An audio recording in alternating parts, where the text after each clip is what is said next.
I'm still shooken from this horrible experience, as it was back when I was one of those producers at Warner Studio in 1993 to 1998. I'm glad they canceled the original Animaniacs. You're all wondering, why I'm glad they canceled the show? Well, before I can get through on to explaining, I might want to introduce myself. My name is Fiona Kutcher, and yes, I was one of those producers of the Warner Studio until 1998. Right now, I'm an editor of a DreamWorks studio. Y'all remember the show The Animaniacs, right? Well, let's just say the real reason why they canceled the show. We didn't want to announce it to the public, so we lied and said the studio was more focused on anime than the show or something. Now for the main reason. Me and the producers were in the animation room, thinking of a final episode of the show, although neither of us had an idea. But that's when one of the final producers came in with a videotape in hand. We didn't know where it came from, nor when this was made. I asked the producer if he made it, but he said no and explained that he found it in a package in this place with no return address. I briefly noticed the initials onto the tape and with the regular sticker on the side, like the all other tapes you have to put on a videotape when you record your children's moments. It had the title of the show, Animaniacs, on it, but it also had the letters WT on it on the bold letters. I assumed it was permanent marker, so we didn't know what WT stands for, but I had an eerie feeling about this tape, but I don't know why.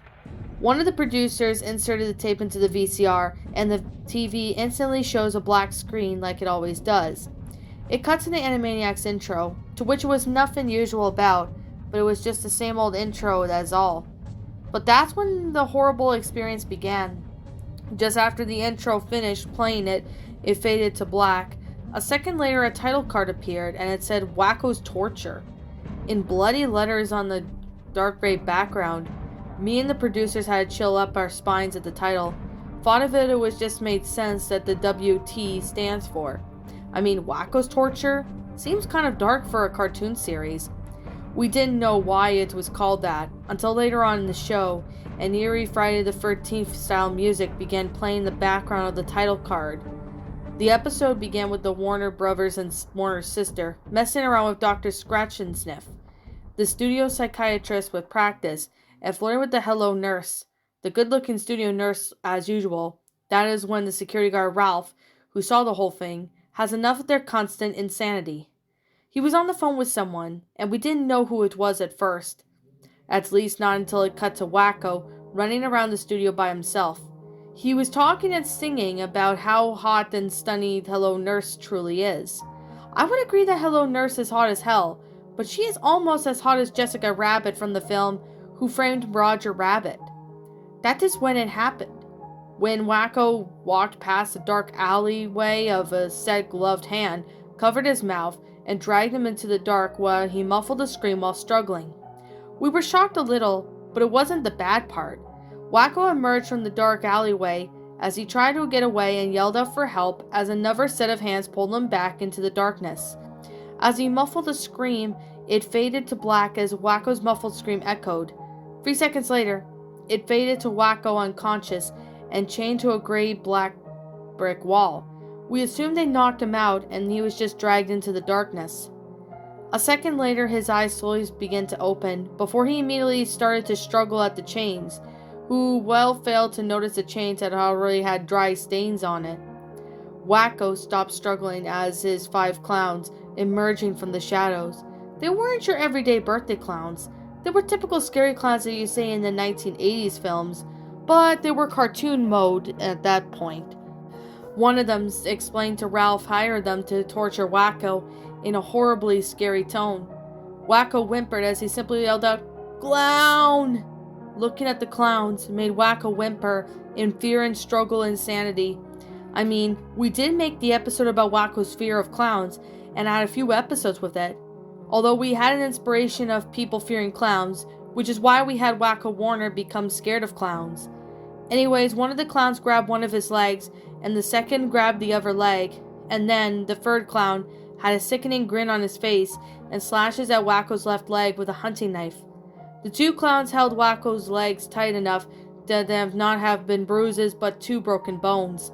We then heard cracking sounds as they got hit by the tied clown's hammer, assuming it was the bones of his legs. The 4th clown was holding down a video camera, which was recording the whole thing. The 2 clowns scratched both of his legs hard enough to leave scratch marks on his legs with their bare claws. Wacko screamed in pain before one of the clowns told him to shut up, before he banged his head on the wall. We were so terrified of what we were seeing. Wacko was also kicked, punched, bruised, cut, crushed, slit, stabbed, and burned, and even scratched. And it was then we whipped on all black back 4 times. While watching this torture, Wacko began telling them to stop and crying and screaming. Then it gets really bad. What the hell? This is fucking abuse, cartoon or not. Wacko used his bloody toe and writes the words "help me" on the wall as the camera was recording still. It then cut to the title card that says "a few days later." It pinned to Wacko, who was crying and whimpering and hurt. He was still chained into the wall, but unlike the previous scene, Wacko was gagged with a bloody cloth around his mouth, and he was in the worst condition yet. Worse than before. Wacko thought he was going to die a horrible death and never being found again. But that all changed when Wacko screamed and closed his eyes and shut as the door opened. He looked at before and he heard a familiar voice saying his name. Wacko looked to see Yakko covered in blood while breathing heavily.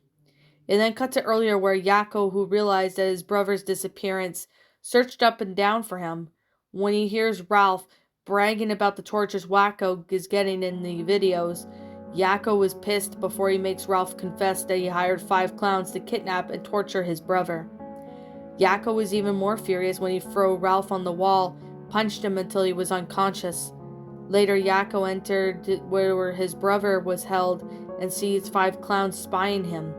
Yakko was getting very angry, as this was the previous scene, and he started to kill all the 5 clowns. One by one with a knife, he snatched up from one of the clowns. He murdered them as if he was possessed. Later, he found his brother bleeding and hurt. It then cut to now how Yakko frees his brother and carries him to the hospital. It really scarred us to death seeing Yakko killing those clowns. I mean, it was extremely crazy. But on the bright side, Wacko got saved. The next scene shows Yakko carrying his younger brother to the hospital as he thought to himself, I'm going to have to protect Wacko and Dot no matter what happens. They are my only family. That's when Wacko clings to his brother like a scared child. Well, he's technically a child, but still. Yakko, I'm scared, Wacko said, whimpering and shaking. Don't worry, Wacko. I'm going to protect you and Dot no matter what happens, Yakko said, holding his brother close. The last scene shows the dead clowns inside, before Yakko torches the place while Wacko is still in his arms. Dot appeared and indicate that her older brother is to come back to the tower. Yakko followed Dot with Wacko in his arms still, and then the screen faded to black and the credits rolled. We did not know what we just saw. Horrible and terrible. Who even made this episode?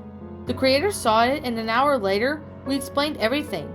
The producer who brought the tape said that it wasn't from who it was from. From that day on, I was haunted from that memory of that lost episode. Luckily, it was stored away in the vault, where the other unaired episodes and unreleased movies as well. Whoever made the episode, if his or her is reading this, what the hell were you thinking?